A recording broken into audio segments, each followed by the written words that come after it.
இந்த படத்தை பத்தி சொல்லணும்னா பேட் கேர்ள் நிறைய எப்பவுமே என் கூட ஒர்க் பண்றவங்க வந்து ஐடியாஸ் பிச் பண்ணுவாங்க. வந்து இப்படி ஒரு ஐடியா இருக்கு, இப்படி ஒரு ஐடியா இருக்கு. And I'm very harsh critic. And sometimes also இது கதை நல்லா இருக்கு, பட் இது படம் ஆகாது. சம்டைம்ஸ் ஆல்சோ ஒர்க் ஆகல. And to come and tell me an idea, அவங்களுக்கு அவ்வளோ கரேஜ் தேவைப்படும். அவ்வளோ கரேஜ் தேவைப்படும். அது மீறி வந்து சொல்லுவாங்க. சொன்னா நான் நல்லா இல்லைன்னு சொல்லுவேன். மோஸ்ட் ஆஃப் த டைம்ஸ் அப்படிதான் சொல்லுவேன். அண்ட் எடுத்த உடனே சொல்லனாலும் கொஞ்சம் நாள் கழிச்சு சொல்லிடுவேன். அது மாதிரி தான் இருக்கும் எப்பவுமே. வர்ஷா வந்து அதுக்கு முன்னாடி 2-3 ஐடியாஸ் சொல்லிட்டு, இந்த ஐடியா சொல்லும் போதே she had one thing added to it. இந்த மாதிரி இது நாங்கள் செட் பண்ணிட்டோம், project is set, Amazon is doing sir. ஒரு ஒரு ப்ரொடக்ஷன் ஹவுஸ் தான் கேட்குறாங்க அப்படின்னு தான் வருது. ஸோ இந்த படத்துக்குள்ள வந்து கடைசியாக வந்தது நான் தான்.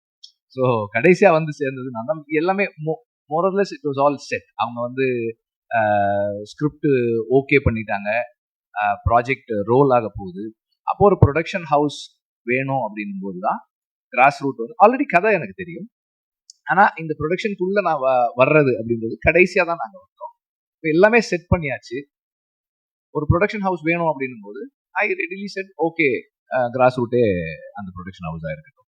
அதுக்கப்புறமா வந்து சில காரணங்களால Amazon did not take it forward. அவங்க அந்த நேரத்தில் நிறைய சேஞ்சஸ் பண்ணதால அது எடுத்துட்டு போகல. தென் அனுராக் வந்து அப்போ இங்கே சென்னைக்கு வந்திருந்தாரு. அந்த நேரத்தில் வந்து இந்த ஸ்கிரிப்டை பற்றி பேசணும், சேர்ந்து பண்ணலாம்னு சொல்லி பேசி அப்படிதான் ஸ்டார்ட் ஆச்சு. தென் அந்த நேரத்தில் அவங்களுக்கும் வந்து வேற வேற ப்ராஜெக்ட்ஸ் போயிட்டு இருந்ததால அவங்க அந்த ஒரு 2-3 பேர் இருந்தது வந்து அனுராக் தனியா கம்பெனியா மாறும்போது கொஞ்சம் டைம் எடுத்துச்சு. அதனால கிராஸ் ரூட்டே இதை பண்ணிடுவோம்னு சொல்லி ஸ்டார்ட். கடைசியா தான் நாங்க வந்து ஒரு ஒரு ப்ராஜெக்டா அசம்பிள் ஆன ஒரு ஃபில்ம்.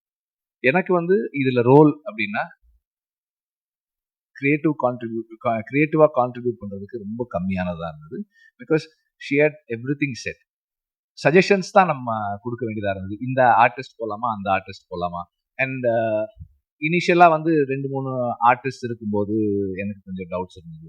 அண்ட் சரி மாற்றி பண்ணலாமா, நம்ம அப்போ சொல்றத கரெக்டாக கேட்டுக்கிட்டு அதை தனக்கேற்ற மாதிரி மாற்றி பண்ணக்கூடிய ஸ்கில் வந்து வர்ஷா கிட்ட நிறைய